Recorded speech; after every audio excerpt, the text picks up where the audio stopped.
I'm an attorney at Salvi, Shostak, and Pritchard. Together with my co-counsel, Pat Salvi Jr. and Parker Steiner, we represent over 50 Northwestern athletes across sports and genders. You've previously heard stories from brave athletes coming out and talking about the sexualized and ritualized hazing that has occurred at Northwestern over the course of many years. Today our focus is on a different part of the story. You will hear from two former football players, and they are going to be discussing the systemic racism that occurred in the athletic department at Northwestern.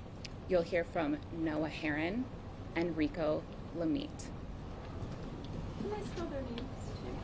Absolutely. Can you spell your name? Noah Herron, last name's Herron. Good morning. My name is Noah Herron. I played football at Northwestern from 2000 to 2004. I was a team captain. I was the team's co-MVP, all Big Ten Conference, and was drafted in the 2005 NFL Draft, where I played for 5 years. I stand here not only as a victim of impact bias and racism at Northwestern University by coaches, trainers, staff, but also as an advocate on behalf of my former teammates, fellow Northwestern athletes, and as a parent, demanding that the toxic culture of racism, sexualized hazing that Northwestern promoted and tolerated for numerous decades ends today. I personally experienced impact bias and racism. I witnessed fellow teammates experience the same. Northwestern not only treated players of color differently than our white teammates, but they tried to conform us in our appearance to resemble our white teammates, or what Northwestern would consider the Wildcat way. Northwestern recruited me as a football player, but refused to see me and accept me as a man, a black man who was and is proud of my race and culture. All individuals, regardless of race, should be proud of who they are, their race, their appearance, and should be able to celebrate those very important things. Instead of not just appreciating my football abilities and also who I was as an individual, Northwestern demanded that me and fellow teammates of color conform to this Wildcat way, meaning a white appearance. As a young black man, I was proud of my braided hair. Many of my fellow black teammates, proud of their race and culture, expressed themselves through their hair. Our hair did not affect our performance on the field, preclude the protections of our helmets, or interfere in games or practices. Despite our white teammates being able to have long hair or style it in a variety of ways, me and fellow black teammates were told that we had to either cut or restyle our hair to resemble this Wildcat way. White teammates were permitted to have their hair long, but players of colors with braids or longer were told they have to cut it. Me and fellow black teammates were punished for our appearance and personalities, threatened with playing time, starting positions, scholarships, or even the ability to transfer. At the Alamo Bowl in 2005, 2 of my black teammates were physically punished in such a severe manner that it was referred to as the Christmas Massacre. The head coach told 2 white position coaches that if these 2 black players were able to walk off the field after their punishment, that they themselves would be fired. The physical punishment was so severe that one of my brothers, a grown man, defecated himself and needed to be carried off the field. That was the culture. And sadly, I've talked to more recent players, individuals who played nearly 2 decades after me, and the toxic culture has not changed. A culture of threats, abuse, coercion for forced compliance into the Wildcat way. I'm proud to be a black man, proud to be a former colleague and professional football player. I have tremendous love and respect for all my brothers that I've played with. I stand here as a man, a black man, condemning the actions of Northwestern University, their coaches, trainers, and staff who enabled and tolerated a racist culture. I demand that Northwestern University be held accountable for decades of abuse of young individuals and demand that they and other institutions change the toxic cultures that have been enabled for way too long. Racism at Northwestern must end. Racism in all sports must end. Those that have enabled or participated in this conduct need to be held accountable.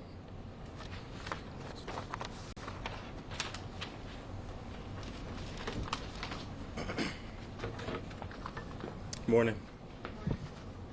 My name is Rico Lamite. I played at Northwestern University.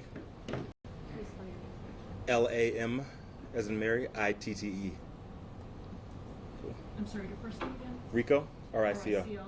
Correct. L-A-M-I-T-T.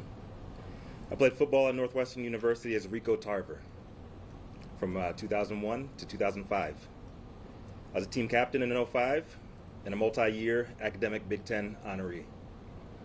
I want to start things off by saying I love Northwestern University. I love my NU Wildcat family, all my brothers I went to battle with on the field for years on end, but also the ones who came after. They know I still bleed purple to this day. But I'm here today as a black man, a black husband, a black father, and a former black athlete. For me, this is about accountability. I, like too many young black high school, collegiate, and professional athletes, experienced racism from my coaches and the program. I, like too many young black high school, collegiate, and professional athletes, experienced racism from my coaches and the program. For far too long, and even today, black athletes have been encouraged to conform to white culture. Whether it's a high school football team, women's college basketball, or even professional sports, black culture is sadly and wrongly perceived as threatening, scary, and looked down upon, which isn't too surprising when you look at the underlying structure of these institutions. Most professional sports teams are white-owned.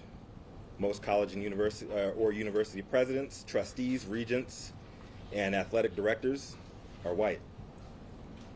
At Northwestern, I was never seen as a black man first, an athlete second.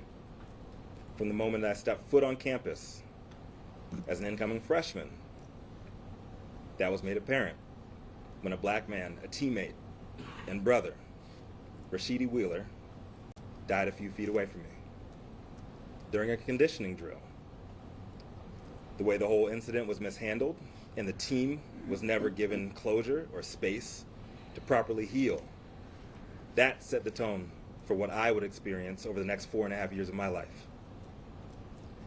I was threatened and forced to conform to the Wildcat way, a toxic environment that had no room or tolerance for me as a black man, and the culture I was and am proud of.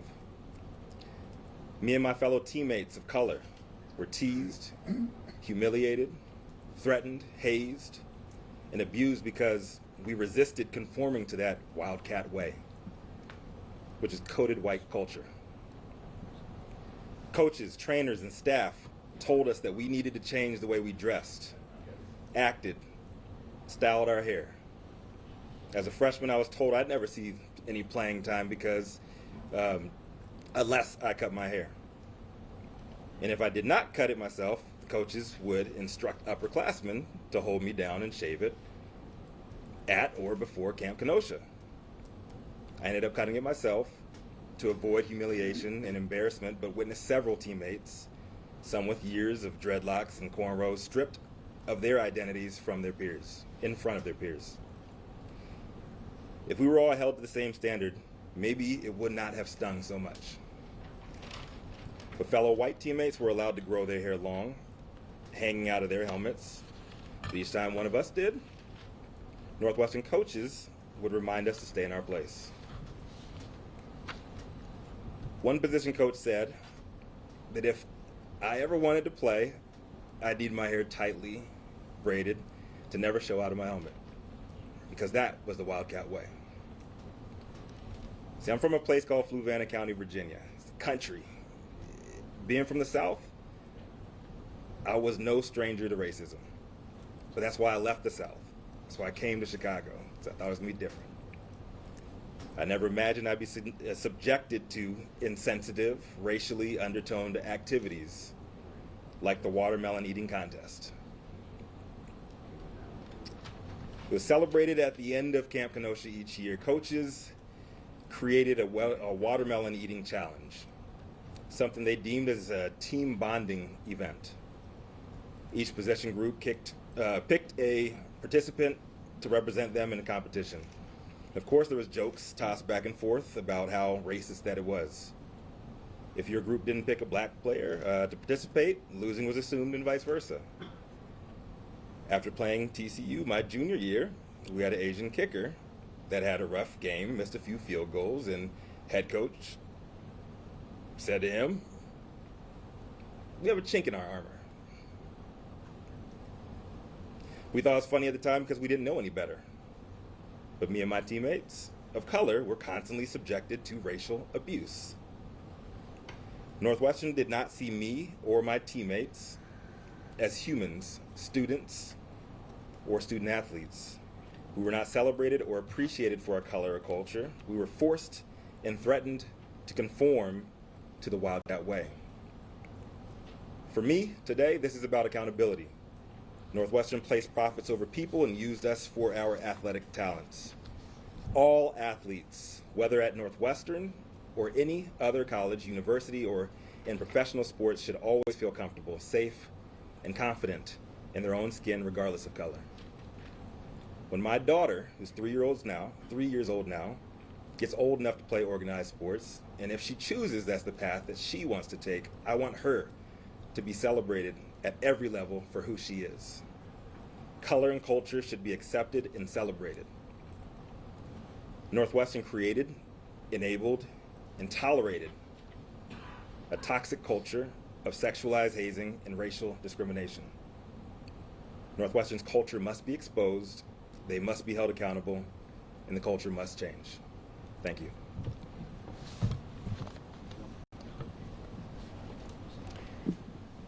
So what I want to provide everybody, because I'm sure many of you are curious, is just kind of a procedural update. What I can tell you is that over 20 lawsuits have been filed. There are many, many more claimants who do not have cases on file. I can tell you that our firms represent over 50 former athletes from Northwestern, most of which are football, and then there are certainly other firms that represent additional football players. And really, if you do the math, just our firm alone, and you think over the last 20 to 25 years, each year would have on average 20 to 25 football players, you're talking about 10, 15, maybe approaching 20% of the players have now come forward and hired lawyers. And we know from conversations that there are many more considering, but for reasons that are quite obvious, it's challenging. And we applaud the bravery of Noah, Rico, and everybody else standing behind us for coming public and hopefully offering that support for anybody who has those concerns and also want to come forward and ensure that we effect change. Now, procedurally, many of these players played many years ago, and there's a thing in the law called the statute of limitations. Now, we have certain factual and legal arguments that we believe can and will be successful as it relates to the statute of limitations.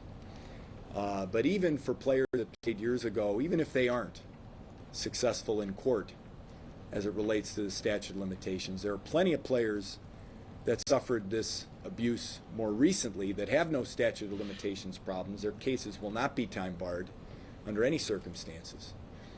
And so what you see behind us are folks that will stand as witnesses, because what has to happen here in terms of accountability is cultural change and restitution for what's happened in the past.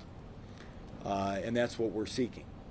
And so significant discovery has not commenced yet, so there's not much more factually to share with you as it relates to the lawsuits. We're still in what we call the pleadings stages of these lawsuits, so not yet really to the substance. But again, we look forward to bringing this evidence and much more evidence to the forefront to show that Northwestern as an institution failed, and as a deterrent both to Northwestern and others, we will in full force be prosecuting these lawsuits. Sir, can you spell your first and last name? Sure, I'm sorry I didn't do that at the beginning. Patrick Salvi Jr., the first name common spelling, Salvi, S-A-L-V, as in Victor, I. So are you saying for some of your clients the statute of limitations may be a challenge for you? I think there's no question that there are likely to be statute of limitations defenses for cases that emanate from the 90s or the early 2000s. So that's a legal reality. You see that in all abuse cases, whether it's clergy or University of Michigan or other institutions where there are claims that are decades old. That's always a reality that we as the lawyers must face. But there are plenty of claims that have absolutely no statute of limitations issues that pose significant liability risks to Northwestern, particularly with when you have witnesses like these folks who are willing to come forward and show a jury that this is a pattern that's occurred for many, many years, which requires punishment and deterrence through punitive damages. Mr. Salvi? May I ask Rico or Noah, I know that a lot of players have come forward already. What made you decide, I need to speak out now? If one of you could come forward and say that. Yeah, I have no problem answering that. My 40th birthday was recently. I was actually out in Hawaii and I'm on vacation, unplugged from absolutely everything, and I came back and the whole scandal was going down.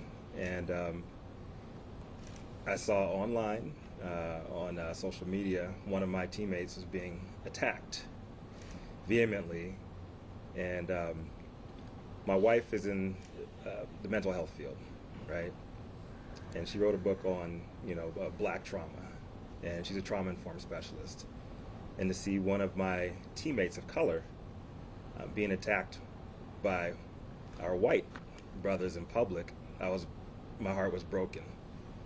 And the fact that I was there as a senior, just trying to make my way to the next level, and I didn't speak up then, as a man, 20 years later, it's not going to happen again.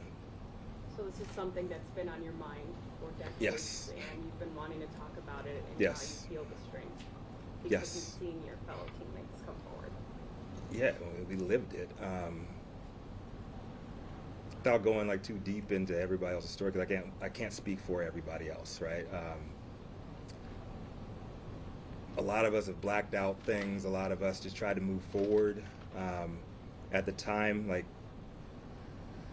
we want to make it to the NFL. You're a captain on the team. You got tunnel vision. Stuff goes on. You're just like, oh, that's a distraction. You're trained to be that's a distraction. That's a distraction. Stay the path. And then you see that it's affected people for years on end. That affects you, especially when you have kids. I don't want my kids to ever have to deal with that. Rico, do you believe that Coach Fitzgerald did not know? I don't know. I can't speak for him. Do you and Noah both have pending lawsuits right now? No, they don't. They're not amongst the plaintiffs that have filed suit as of right now. And there's other kind of, nitty-gritty reasoning and answers to that I can't really share because it's pending litigation. But the answer, your direct answer is no. Okay. So you want to share your story, but you do not have lawsuits pending? Not lawsuits pending right now. Doesn't mean there may not be in the future, but not right now. That's correct. Yeah. So, Pat, is that right? How many total lawsuits have you filed?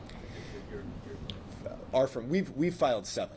7. Okay. Right, and in total amongst all the firms, it's in the low 20s. I apologize for not having the precise number for you, but it's 20 or more in the low 20s. Yeah. And that's not uncommon for cases like this. If you look at University of Michigan with Anderson, Larry Nasser with Michigan State, maybe 10% of the claimants actually file lawsuits.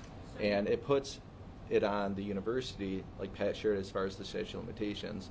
These brave men are coming forward, sharing their stories or supporting their teammates. And we represent, like Pat shared and Jen shared, more than 50 brave individuals that want to hold the university accountable. That doesn't require every single one of them to file a lawsuit, but for those that have, is the university, if they even felt that they have a statute of limitations argument to be made, are they going to try to dismiss the cases of brave men and women that are coming forward, acknowledging and demanding accountability? Is Northwestern really going to try to dismiss those individuals' lawsuits based on statute of limitations? Especially when Northwestern clearly acknowledged by the termination of Fitzgerald that there has been a problem in their program. So your firm alone 7 lawsuits, but that doesn't 7 ex-players, right? No, That's It seven does name lawsuits. Ex-players? Okay. So one thing that it said in the news release too is that this news conference is coming a day before Northwestern plays tomorrow at Wrigley Field. Can you talk about the timing of this news conference with that happening tomorrow? So often it's easy for alumni, coaches, presidents, current students to overlook something like this, a toxic culture, something bad that's happened, because there's a football game on Saturday. And let's celebrate, let's tailgate, let's have fun. And unfortunately, the wrongdoings at Northwestern sadly have been overlooked due to the start of the football season. These individuals gave blood, sweat, and tears for that university, for their program, produced tremendous revenues for the university. And we demand that this story is not silenced by football season or time. And that's why these brave individuals are coming forward, and they'll continue to come forward until Northwestern is held accountable. Your name, I'll spell it. Parker, and my last name is Stinar. Would either yourself or Rico or Noah be able to speak to what justice or accountability would look like for you?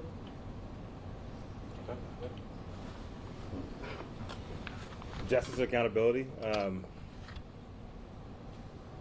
not happening. The culture being eradicated from college sports. That's what justice and accountability is for me. I don't want this to happen to anybody else. I'll say it now, I'll say it a million times. I love Northwestern. I love my brothers that I play with. I love the school. But we went through a lot of crap. I'm trying not to discuss. We went through a lot of stuff, and we shouldn't have had to. It should have been about school. It should have been about preparing for the next level, and it wasn't. And unfortunately, a lot of us had a lot of blowback from what happened. And you know what? We're taught that's life. It doesn't have to be that way. And that's what I want to get out of it, is accountability, so I can actually, in good faith, recommend that the next brother comes to Northwestern and is comfortable playing at Northwestern and is proud of what happened there. That's what I want. Legally, As far as who directed these behaviors or this culture, who would you say that was? Was it the head coach at the time? Was it somebody else who sort of directed those things that you described? he's not going to comment on that now. But to add on to answer the question as far as accountability, we've filed now, like Pat shared, 7 civil lawsuits. And that's what we are. We're civil litigators. What accountability looks like under the law will include institutional changes at Northwestern to protect what Rico just shared, future athletes, students who have been targeted based on race. Also, if you look at institutional abuse cases, there's a monetary resolution that also goes to accountability for an institution. USC paid over $1 billion for victims of abuse. Penn State with Jerry Sandusky paid tens of millions of dollars to victims of abuse. Michigan State for Larry Nassar paid $500 million. And University of Michigan with Dr. Anderson paid $490 million. Northwestern is going to be held accountable on every aspect that we're able to do under our justice system. just for clarification, was the punishment given to Mr. Marion's teammates down the bowl related to their hairstyle? I can. Go ahead. Yes, I can answer. Who asked that question? Shelford. Oh, thank you. No. Rather, there was, as I understand it, discriminate treatment between black and white players, where these two players were, as I understand it, inordinately punished as it related to some timing issue that was it was unclear to many of the athletes to many of the football players when they had to be at a particular place, and even though black and white players both had that confusion, there were a small group of black players that ultimately were severely punished. You heard the extent of it. So I think that's about as much as I can share on that, because again, now we're getting into some details that are part of pending litigation. Rico, how do you pronounce your last name again? Lamit. Lamit? Thank you.